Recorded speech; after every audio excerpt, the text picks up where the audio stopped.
So the topic motion of two bodies, one resting over the other.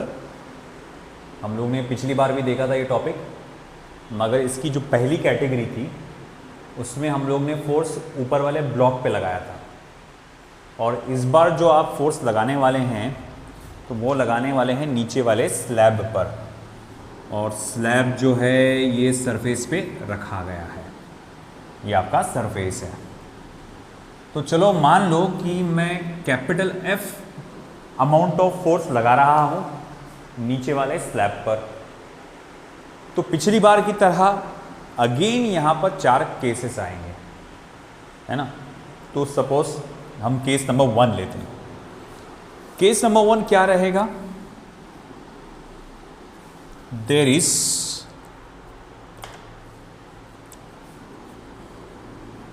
There is no friction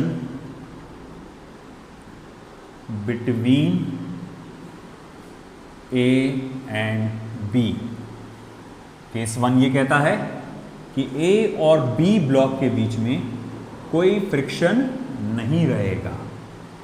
तो फिर ऐसी situation में क्या रहेगा? Then block A will be at rest with respect to ground। तो block A जो है वो रेस्ट पोजीशन पे रहेगा विथ रिस्पेक्ट टू ग्राउंड, है ना। मतलब मैं अगर इसको जोर से खींच लेता हूं ऐसा, इन दोनों के बीच में कोई फ्रिक्शन नहीं है, और अगर मैंने इसे जोर से खींच लिया फोर्स F से, तो ये क्या होगा? ब्लॉक ए ऐसा घसरता हुआ जाएगा। मान लो कि यहाँ ब्लॉक ए है, मैं जोर से नीचे स्लैब को खींच लिया, ब्लॉक ए ऐसा घसरता हुआ जाएगा, ब्लॉक बी ऐसा घसरता हुआ जाएगा और धड़ करके नीचे गिर जाएगा। तो हम क्या देखते हैं कि ये वहीं की वहीं बाद में नीचे गिर जाएगा। तो ग्राउंड के रिस्पेक्ट में तो ए ब्लॉक स्टेशनरी है ना। जमीन से खड़े रह के देखने में क्या लगेगा? ए जब ब्लॉक तो अपनी जगह से हिला ही नहीं, बी उसके नीचे सरक गया।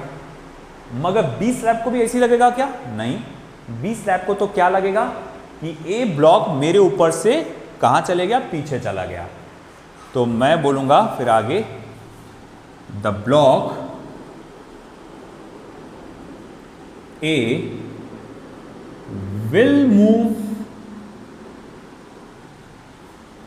बैकवर्ड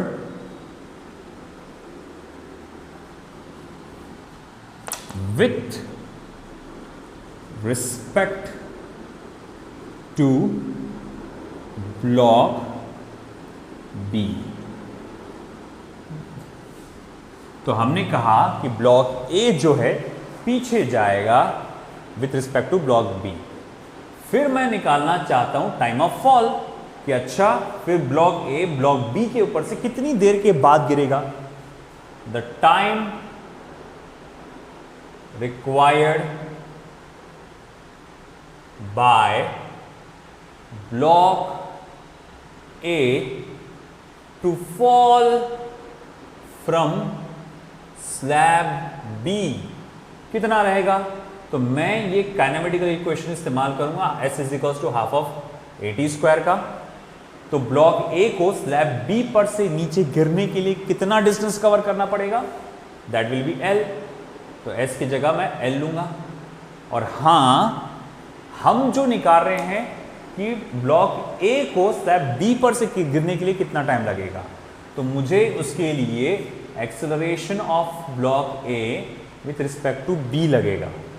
ए के हिसाब से तो ग्राउंड के हिसाब से तो ए ब्लॉक का एक्सेलरेशन 0 आता है ना।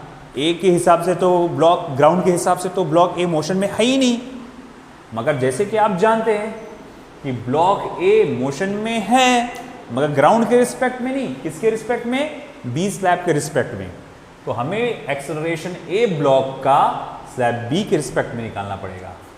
Therefore T square is equals to क्या हो जाएगा? Twice L upon acceleration of A with respect to B, that is T equals to under root of twice L acceleration of A with respect to B. चलो ठीक है, मान लिया। मगर acceleration of A with respect to B ये क्या है? चलो देखते हैं। Acceleration of A with respect to B will be acceleration of A with respect to ground minus acceleration of B with respect to ground. Acceleration of A with respect to ground क्या है 0 minus acceleration of B with respect to ground क्या रहेगा। तो ये force F किसके लगाया, बोले B slab को लगाया, ओके। अपॉन बी स्लैब का मास कितना है, तो बोले कैपिटल M, ओके। तो मैं लिखूंगा acceleration of A block with respect to B, अगर मैग्नीट्यूड में लिखना है तो क्या लिखूंगा F अपॉन M। ठीक है भाई, मान लिया acceleration of A block with respect to B F upon M है।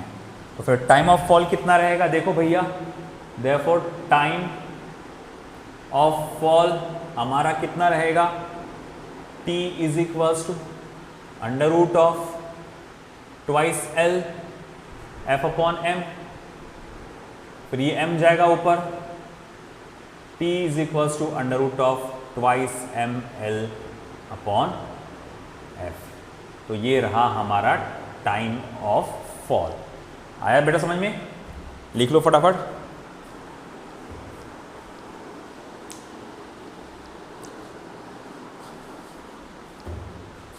चलिए, ये आपने बाद में देखना, उसमें से लिख लेना, रिकॉर्डिंग में से। हम बढ़ते हैं आगे अगले केस पे।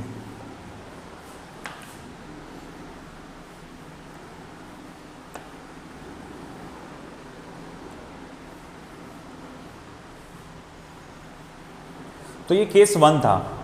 केस 1 में हमने ये देखा कि ब्लॉक ए और स्लैब बी के बीच में कोई फ्रिक्शन नहीं था। अब आएगी बारी केस 2 की।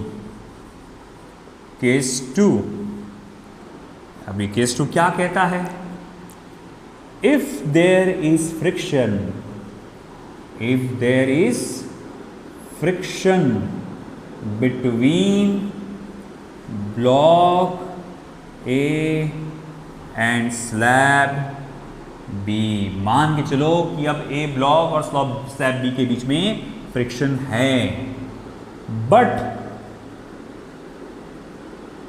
The pseudo force,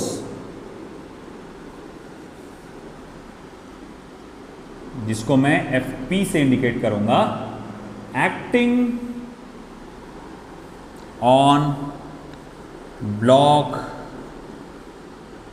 A is less than the limiting friction between block A and slab B। चलो, लिमिटिंग फ्रिक्शन को थोड़ा सा हम लोग इस नाम से देंगे, between block A and slab B. तो हो रहा क्या है बेटा, यहाँ पे सीन कुछ ऐसा है कि देखो, हमारे पास कुछ इस तरह का सिस्टम है, ओके। हमने यहाँ पर स्लैब ए है, स्लैब बी है, ब्लॉक ए है, हमने इसको ऐसा रखा। अब मैं क्या करूँगा, यहाँ पे इस वाले स्लैब को झटके से आगे लूँगा मैं।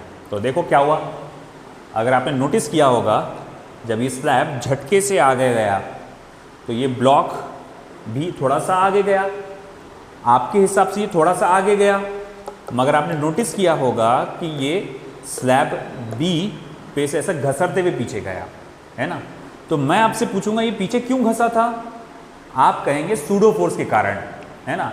तो हम ये नोटिस करेंगे कि असल में सूडो फोर्स क्या करता है, जब भी कोई चीज़ एक्सेलरेशन ए से आगे बढ़ती है तो सूडो फोर्स उसको पीछे की तरफ खींचता है, यानी जिस डायरेक्शन में उसका पॉजिटिव एक्सेलरेशन है, सूडो फोर्स उसकी ऑपोजिट डायरेक्शन में लगता है। तो जब हम लोग ने ये फोर्स F लगाया तो ब्लॉक ए को क्या फील हुआ, सूडो फोर्स। सूडो फोर्स उसको क्या करेगा, पीछे की तरफ खींचेगा, है कि नहीं। मगर यहां हमारा हीरो बन के आता है, सेवियर बन के आता है लिमिटिंग फ्रिक्शन। सूडो फोर्स उसको पीछे खींचना चाहता है, ब्लॉक बी से घसरा कर उसको हटा देना चाहता है, मगर इन दोनों के बीच में का लिमिटिंग फ्रिक्शन अगर सूडो फोर्स से ज़्यादा है, उससे ज़्यादा ताकतवर है, तो वो ब्लॉक ए को अपने पीछे से स्लाइड होने नहीं देगा। तो हम इसको ऐसा लिखेंगे, if there is a friction between A and slab B but pseudo force is less than limiting friction, तो ऐसे सिचुएशन में ये होगा कि ए ब्लॉक बी स्लैब पे से घसीटता हुआ पीछे नहीं जाएगा, बल्कि दोनों भी चिपक के दोनों साथ में आगे बढ़ेंगे विद कॉमन एक्सेलरेशन। तो मैं लिखूंगा then block A and slab B will move together with common acceleration.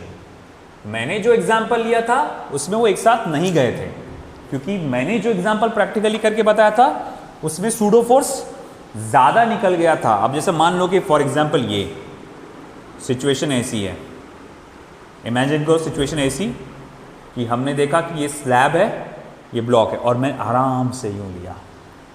मैं आपसे पूछूंगा क्या ये ब्लॉक इस स्लैब पे स्लाइड होते हुए पीछे गया? नहीं गया। तो क्यों नहीं गया?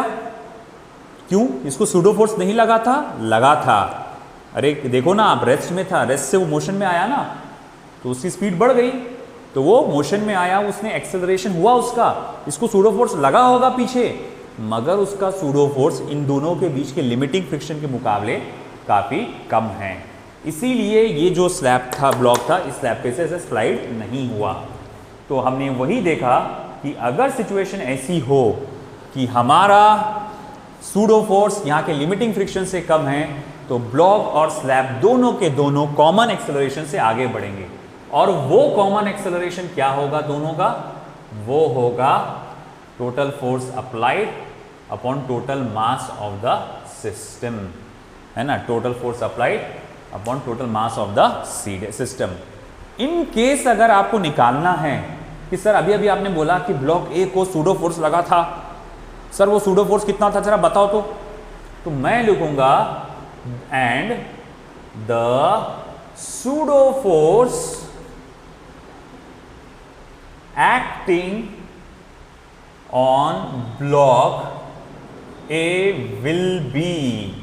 तो ब्लॉक ए पे सूडो फोर्स कितना आएगा? देखो बेटा, सूडो फोर्स निकालने के लिए क्या करना पड़ेगा? आप जिसका सूडो फोर्स निकाल रहे हैं उसका मास ले लो और उसके जो एक्सेलरेशन आया था उससे मल्टीप्लाई कर दो, तो जो कि कितना है? Small m into capital F upon capital M plus small m। तो ये हमारे पास सूडो फोर्स किसी भी बॉडी को कितना फील होगा, हम लोग ने उसको वैल्यू निकाल लिया है। अब देखो बेटा आगे, ये हो गया केस सेकंड। अब बारी आएगी केस थर्ड की।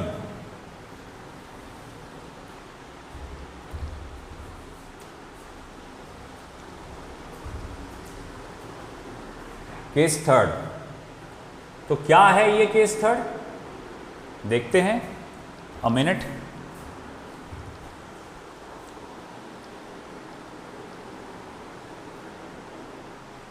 तो केस थर्ड में ये सिचुएशन रहेगा कि यहां फ्रिक्शन है। If there is friction between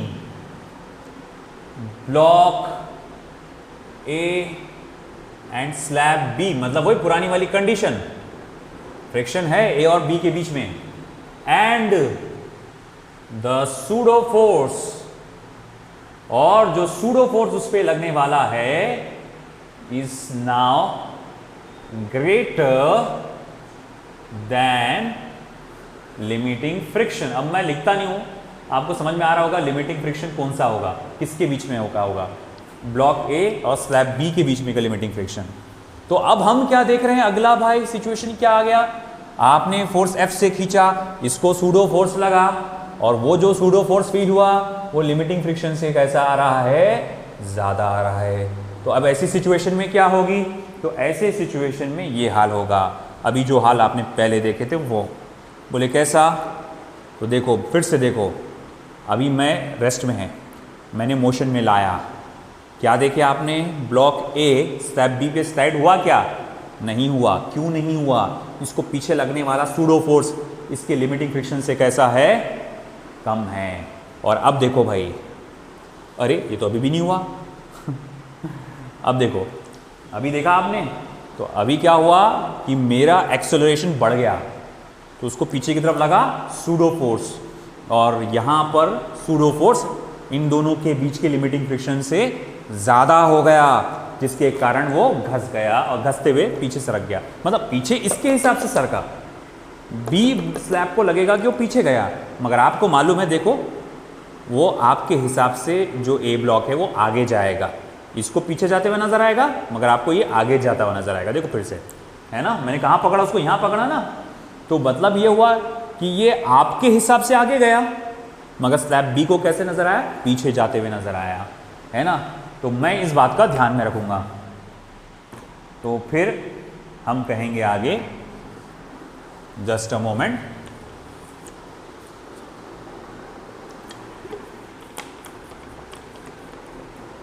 तो ठीक है भाई, हम आगे कहेंगे कि अब क्या होगा, देन, ओहो मोहसिन इसमें ब्लू इंक डाल देना। Then both block A and slab B will move forward with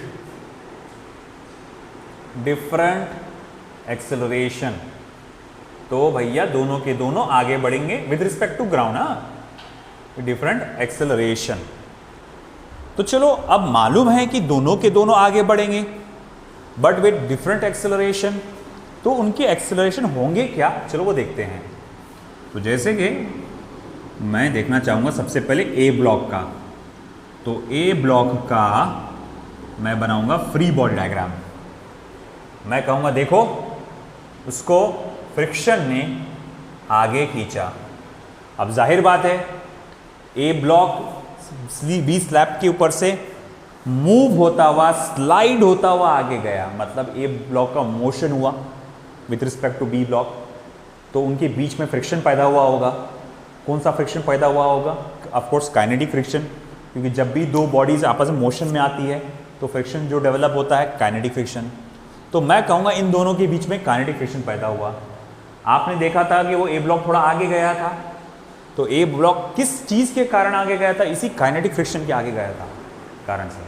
और साथ ही साथ आपने ये भी देखा कि इसको सूडो फोर्स भी लगा था पीछे की तरफ, है ना। नॉर्मल रिएक्शन निकालना है तो निकालो, ये सरफेस का नॉर्मल रिएक्शन एन आएगा, इसका वेट mg आएगा, मुझे नहीं लगता इतना इंपॉर्टेंट है, फिर भी चलो निकाल दिया अपन ने। फिर आगे क्या, मैं लिखूंगा total force acting along the x axis. इस साइड में टोटल फोर्स कितना है, आप कहेंगे force of kinetic friction minus pseudo force. फिर total force acting along the x axis according to Newton second law of motion, इसका mass into इसका acceleration. तो मैं बोलूँगा ठीक है, mass into acceleration of A is equals to क्या आएगा, force of kinetic friction minus pseudo force, यानी कि कितना, तो ये ऐसा आएगा, मास या फिर एक्सेलरेशन ऑफ ए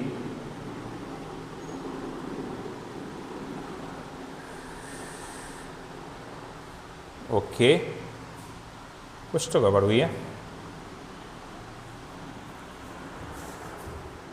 एक मिनट रुकिएगा ज़रा देखते हैं। अरे हाँ, मैंने ये गलती कर डाला, सूडो फोर्स को ऐसे थोड़ी लिखते हैं। अगर ये नॉन इनर्शियल फ्रेम में मैं सूडो फोर्स को इक्वेट कर रहा हूँ, ठीक है, तो देखो याद होगा कनेक्टेड मोशन जब आप पढ़ रहे थे, मैंने इस तरह के प्रॉब्लम्स को सॉल्व करने के दो तरीके बताया था, एक था इनर्शियल फ्रेम में और एक था नॉन इनर्शियल फ्रेम में।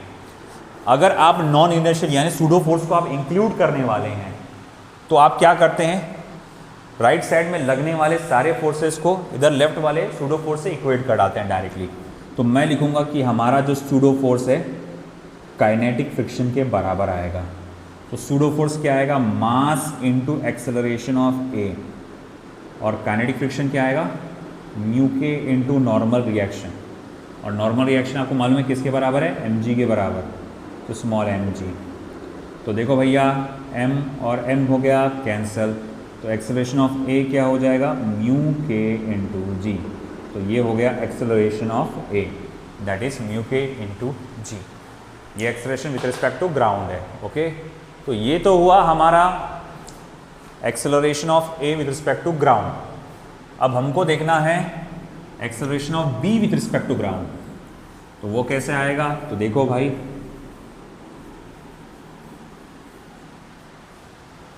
Next part. सबसे पहले अब मुझे स्लैब बी का देखना है, तो स्लैब बी का हम बनाएंगे free body diagram. Okay, slab B को राइट साइड में क्या लगा, तो एक real force, applied force, external force F लगा। पीछे की तरफ क्या लगा, तो बोले फ्रिक्शनल फोर्स F लगा, काइनेटिक फ्रिक्शन लगा। ओके, राइट साइड में अप्लाइड फोर्स F, पीछे की तरफ काइनेटिक फ्रिक्शन F।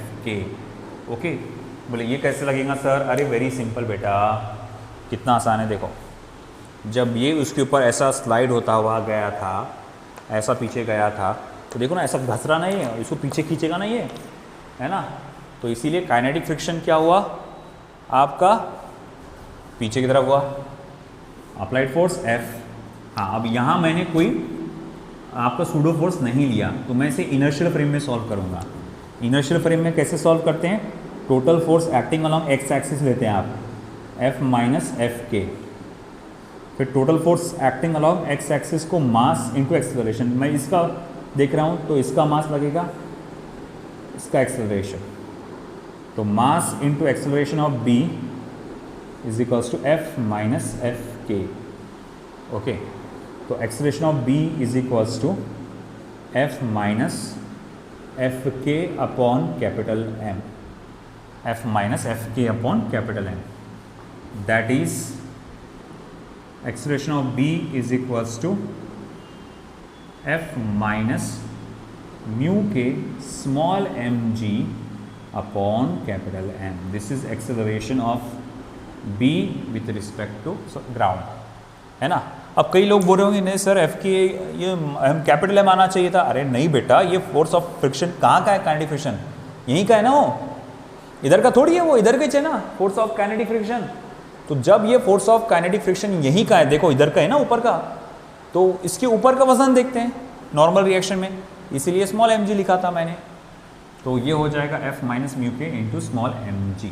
ये तो हो गया acceleration of B slab with respect to ground. अब हमें टाइम ऑफ फॉल निकालना है, तो आप जानते हैं अच्छे से टाइम ऑफ फॉल निकालने के लिए हमें acceleration of A with respect to B लगता है। तो सबसे पहले हम फोकस उस पर करते हैं, हम निकालते हैं acceleration of A with respect to B। तो acceleration of A with respect to B क्या आएगा देखते हैं, है ना, क्योंकि अभी शुरुआत में केस नंबर अपन 1 की बात देखो, टाइम ऑफ फॉल का फॉर्मूला क्या आता है, under root of twice L upon acceleration of A with respect to B। तो फिर आप लिखेंगे acceleration of A with respect to B is acceleration of A with respect to ground minus acceleration of B with respect to ground. Okay, 1 minute के लिए रुक जाते हैं, अजान होने तक, फिर कंटिन्यू करेंगे।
तो हमें acceleration of A with respect to B निकालना है, तो इसके लिए एक्सेलरेशन ऑफ ए को एक्सेलरेशन ऑफ बी से माइनस करना पड़ेगा। तो चलिए बेटा कितना आता है देखते हैं। म्यू के into g minus capital F minus mu के into small M g upon capital M. करो cross multiply, mu k capital M into g. बेटा हमेशा ये जब टर्म डालते हो ना ब्रैकेट में डालना, नहीं तो भैया बहुत गड़बड़ हो सकती है उसमें। तो कैपिटल एफ माइनस म्यू के into small M G. Bracket को मेंटेन रखा मैंने, ब्रैकेट को हटाया ही नहीं, क्योंकि अगर ये ब्रैकेट हटा देता तो उसका मीनिंग होता सिर्फ ये एफ निगेटिव है, मगर सिर्फ एफ निगेटिव नहीं है, ये दोनों निगेटिव हो जाएंगे। देखो अभी माइनस साइन घुसने के बाद कैसा वो बदल जाता पूरा। चलो माइनस साइन को अंदर भेजो, तो म्यू के into capital M into g minus F plus mu के स्मॉल एम इंटू जी अपॉन कैपिटल एम। ओके, ये माइनस एफ को साइड में लिखेंगे और इसमें से म्यू के जी कॉमन निकालेंगे। तो देखो माइनस एफ प्लस मैंने म्यू के जी कॉमन निकाला, तो इसमें से स्मॉल एम और कैपिटल एम रह गया अपॉन कैपिटल एम। तो ये हो गया acceleration of A with respect to B. मैं इसमें से माइनस साइन निकालूंगा बाहर। अरे सर क्यों निकाल रहे, रुको बेटा सब्र करो, हो जाएगा, समझ में आ जाएगा। एफ माइनस म्यू के into g small m plus capital M upon capital M. अब माइनस साइन निकालने का मकसद क्या है, क्यों निकाला मैंने ये माइनस साइन को बाहर यहाँ से, और अच्छा खासा ये प्लस को मैंने माइनस क्यों कर डाला। बात ऐसी है बेटा, ए ब्लॉक का एक्सेलरेशन या ए ब्लॉक का motion with respect to B slab एक रिटार्डेड मोशन होता है, यानी जिसकी स्पीड कम होते जाएगी, और रिटार्डेड मोशन में एक्सेलरेशन हमेशा नेगेटिव में आता है।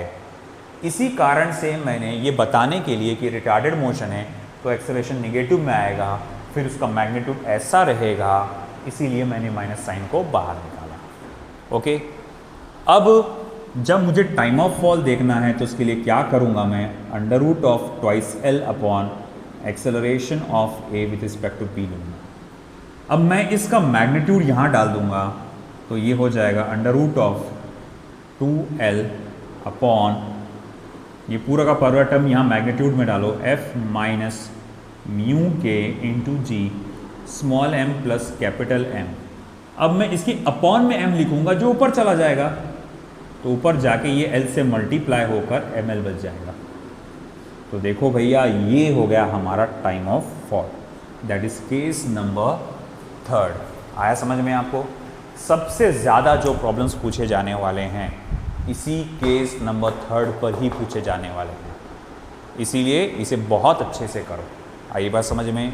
That's a very very important part. अब रही बात केस 4 की, हम ब्रेक के बाद, नमाज के बाद कंटिन्यू करेंगे।